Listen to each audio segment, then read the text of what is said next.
De lundi à vendredi, 10h, 11h52. Pendant 2 heures de temps, nous vous offrons une autre manière de faire la télévision. L'instant de l'analyse de ce jour, nous vous l'avons dit, en ouverture, nous marquons un arrêt sur l'électrification urbaine dans nos grandes villes au Cameroun. Yaoundé, Douala, Bafoussam, Garoua, Maroua et Bolova, Bamenda, Bouya et que sais-je encore. La majorité de ces villes est trempée dans le noir une fois la nuit tombée. Comment comprendre ce phénomène? Comment expliquer ce phénomène et quelles peuvent en être les conséquences? Alain Douc, nous sommes dans le noir.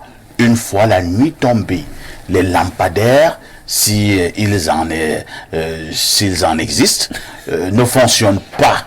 Je vous passe la parole. Vous vous rappelez encore un humoriste, humoriste que nous connaissons bien, qui disait noir, vous êtes noir, restez dans le noir. Noir, nous sommes noirs, restons dans le noir. Peut-être que c'est ça qu'on est en train d'appliquer là, parce que c'est terrible. Mais soyons sérieux. Nous avons une entreprise qui fait dans la prestation de fourniture d'énergie dans le pays et qui avait une planche assez importante qui à corps et à cri a réclamé à l'État de solder, d'éponger la dette en question. Et on sait que ça a fait le tollé. Et jusqu'à présent, en réalité, la dette due à la consommation d'énergie de la part de l'État, j'imagine que ce n'est pas jusqu'ici soldé. Pour une bonne raison. Nous savons de même que par ailleurs, il y a des tensions de trésorerie.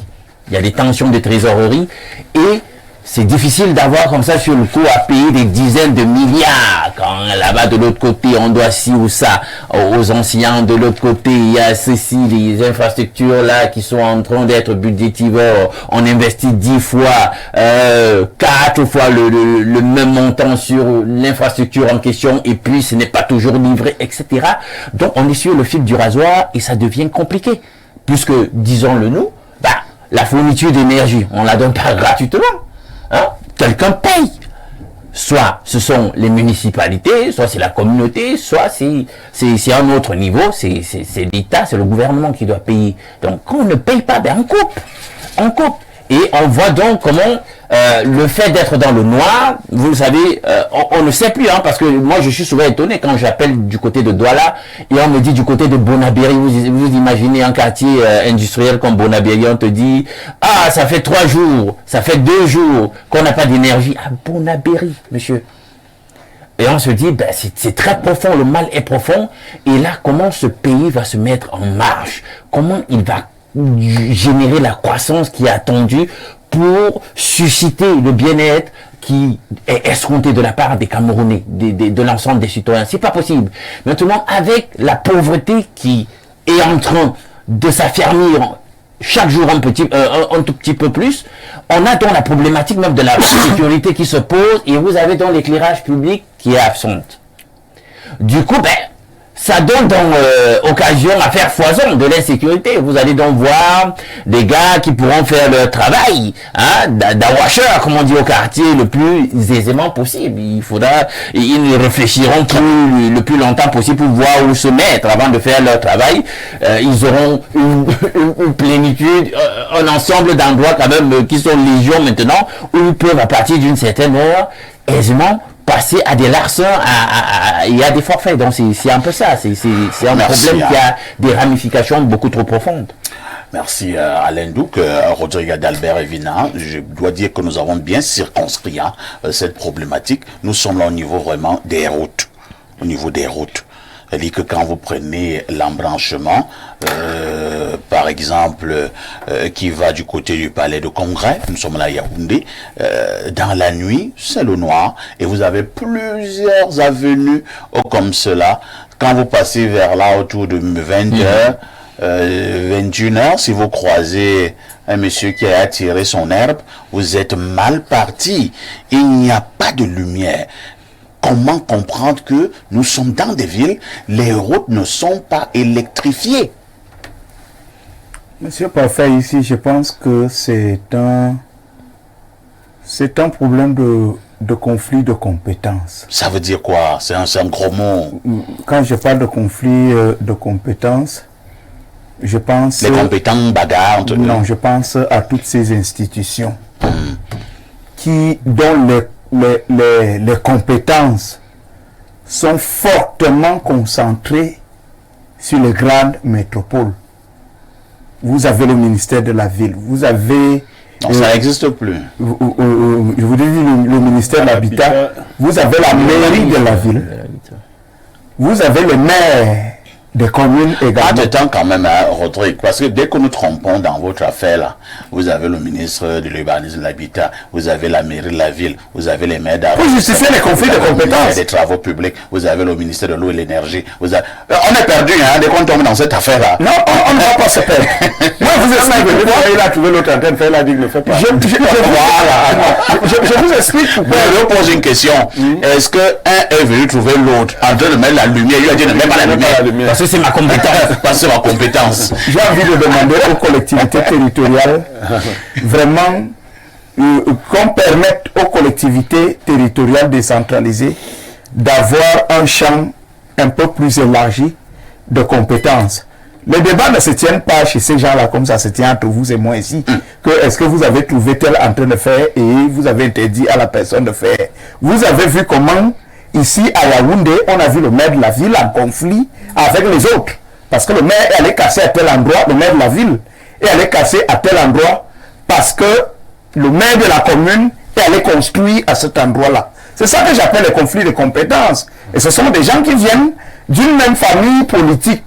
Moi, je pense que, étant à l'ère des collectivités territoriales décentralisées, si ces maires-là sont vraiment des élus du peuple, qu'on permette effectivement à ces maires-là de pouvoir agir de manière un peu plus libre sur des champs de compétences qui correspondent ou alors qui sont étroitement liés aux aspirations des populations.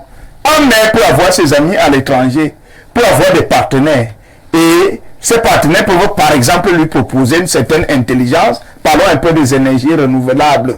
Moi, je me propose au niveau de votre commune d'électrifier les voies publiques, la rue publique. Mais si le maire, lui, il a ses moyens, il a ses relations, il a cette possibilité de pouvoir électrifier son arrondissement, il ne faudrait pas qu'on l'appelle au niveau du grand parti, je ne sais pas trop où, pour lui dire qu'en réalité, c'est elle qui doit agir là.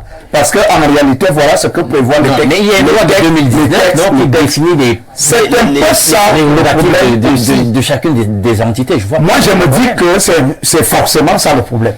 Donc le problème pour toi, c'est le conflit de compétences. C'est ce que je pense. Vous partagez cet avis, Pierre Blériot? Non. Je lui ai posé une question qui était en fait une question rhétorique. Ce qu'il vient de décrire, là, les maires ont tout à fait le droit d'électrifier leurs arrondissements. Dans les zones reculées, on a vu des... C'est clair, la loi est claire. Donc les maires ont tout à fait ce droit et vous avez même donné un schéma. Si nos maires ont des contacts, ils peuvent se faire accompagner. On a l'impression que leur contact, c'est pour qu'ils construisent des choses qui leur appartiennent à eux-mêmes. Quand les maires, nos élus, entrent en contact avec les financiers de l'autre côté, ce qui déçoit souvent les gens, c'est que lorsque ces gens proposent de faire des actions publiques, nos élus disent non. Je gagne quoi dans l'action publique? Voilà, moi je gagne quoi dans l'action publique? Pour électrifier par exemple la commune, je prends une commune, Yaoundé 3, Yaoundé 5, on peut vous dire voilà, il faut 5 milliards. Et des partenaires disent non, nous on a du matériel, comment on appelle, l'énergie solaire par exemple. Nous pouvons venir le faire, le placer. Mais c'est l'élu qui va vous dire non.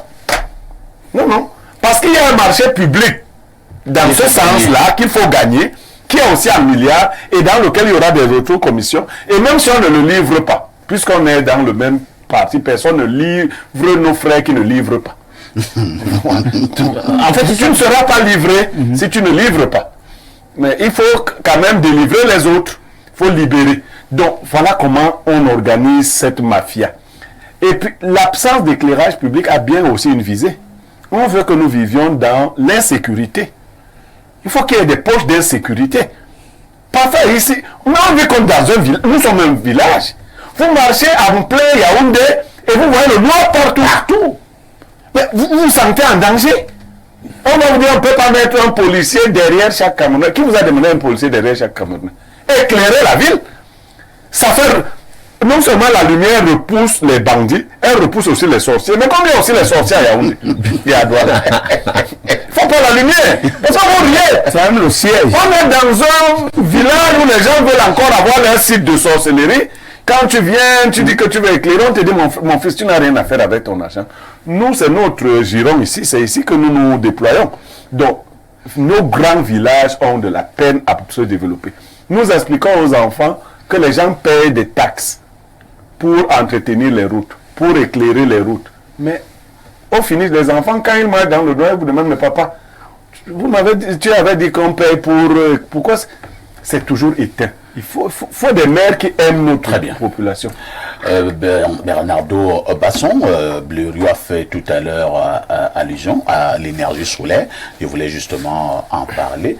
Si même cette énergie qui vient des barrages est déjà compliquée, mais l'énergie solaire est là.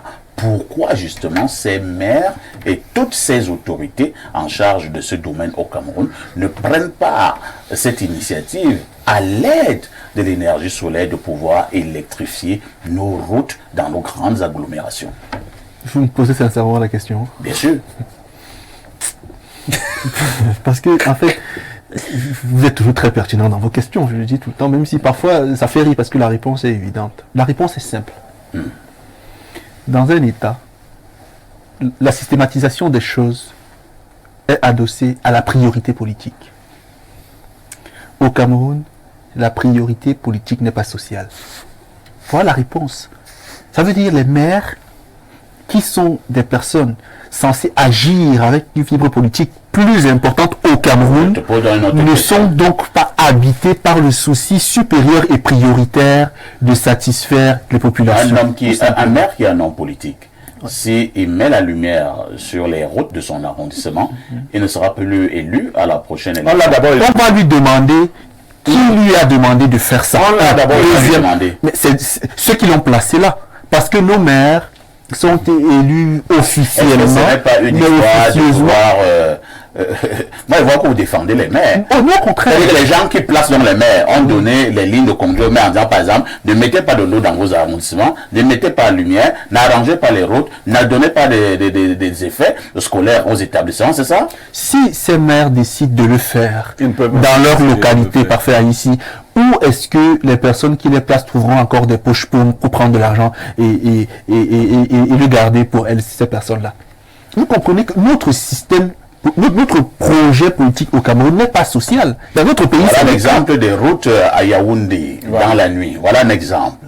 Et ici, on vous récupère. Et dans un maire qui met de la lumière ici, on va lui tirer. Qui a demandé de faire ça? On va d'abord mettre ça. On va le mettre à jour. Ce n'est pas beau comme ça. Toi, tu ne vois pas que c'est beau. On va le mettre à jour. Il faut quand même La deuxième chose, parfois, ici, parlant de l'énergie solaire, le Cameroun ne devrait pas avoir ces débats. On l'a dit ici plusieurs fois. Parce que parfois ici, en termes de générosité naturelle, le Cameroun est un pays béni. Ça veut dire climatiquement parlant, énergie hydraulique.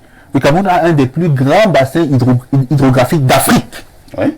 Il n'y a que les pays comme le Congo qui sont au-dessus avec le plus grand fleuve. On a même une sortie sur l'océan. L'énergie solaire. Le Cameroun est un pays dans lequel il fait chaud pratiquement toute l'année.